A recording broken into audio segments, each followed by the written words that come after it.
Então vamos aos exemplos, né? Então temos como exemplo, queremos então determinar os pontos de inflexão e os intervalos onde a função é côncava para cima e côncava para baixo. Então o primeiro exemplo, a função f de x igual a x menos 1 ao cubo.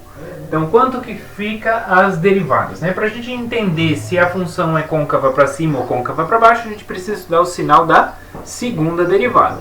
Então vamos lá. F' de x vai ser quanto? Eu vou derivar a função composta, né, x menos 1 ao cubo. Se eu derivar essa função, como é uma potência, cai o 3, vai ficar 3x menos 1, subtrai 1 no expoente, vezes a derivada do que está lá dentro, que é 1. Então, o que a gente obtém é 3x menos 1 ao quadrado. Bom, e agora? Quem que fica a segunda derivada da f em x? Então, eu vou fazer a segunda derivada. Para fazer a segunda derivada, eu derivo novamente. 2 no expoente vai cair. Então, 2 vezes 3, 6. X menos 1, subtrai 1 no expoente, deu 1. Vezes a derivada do que está lá dentro. A derivada do que está lá dentro é 1. Beleza. Então, essas são as derivadas. Agora, qual é o sinal da f duas linhas? Vamos entender o sinal. Bom, esse aqui, se eu distribuir o 6, vai ficar 6x menos 6.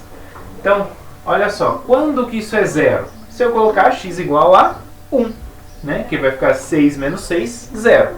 Então ela zera no x igual a 1. E ela é uma reta, porque é um polinômio de grau 1, tá? Então aqui é o sinal dela, tá, pessoal? Então, como ela é uma reta de grau 1, o coeficiente que acompanha x é positivo, então ela é uma reta crescente. Então, acima da onde ela zera é positivo e abaixo é negativo. Certo? Então, logo, a f é côncava para cima. Em que intervalo, né? Onde? Né? No intervalo de menos, de 1, né? Porque para ela ser côncava para cima, significa que a f duas linhas tem que ser positivo. Onde ela é positiva? De 1 para cima, né? Então, de 1 até mais infinito, ela é côncava para cima, tá? E f é côncava para baixo. Em que intervalo? Então, para ser côncava para baixo, ela tem, segunda derivada tem que ser negativa. Ela é negativa abaixo do 1. Então, entre menos infinito e 1. Beleza. E o que acontece no 1? Bom, no 1, a f duas linhas se anula. Então, ela muda de sinal. Se a f duas linhas muda de sinal, significa que antes ela tinha concavidade para um lado e depois ela tem concavidade para outro. Então ela mudou de concavidade. Se ela mudou de concavidade, significa o quê? Que é um ponto de inflexão. Portanto, x igual a 1 é um ponto de inflexão da função f. Ok, pessoal? Certo? Então é assim que a gente procede quando a gente quer encontrar quais são os pontos, né, de inflexão.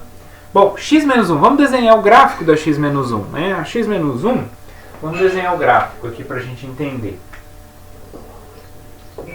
X menos 1 ao cubo, né? Aqui é x, aqui é y. Se fosse x ao cubo, a gente saberia, né, como que funciona. Que a gente já viu lá no começo do curso. Agora, x menos 1, então quer dizer que eu subtraí 1 em x. Então, quando que ela vai zerar, por exemplo? Ela não vai zerar mais no zero, mas ela vai ser deslocada em x na unidade 1. Então, ela vai passar agora pelo 1. Certo? E onde ela vai cruzar o eixo y, né? Para cruzar o eixo y, a gente precisa zerar o x. Se eu zero o x, o que vai acontecer? Vai ficar menos 1 ao cubo, vai ficar menos 1. Então, ela vai passar aqui também pelo menos 1. Tá? Então o gráfico vai ser a mesma coisa que a x ao cubo, só que deslocado para 1 para a direita no eixo x.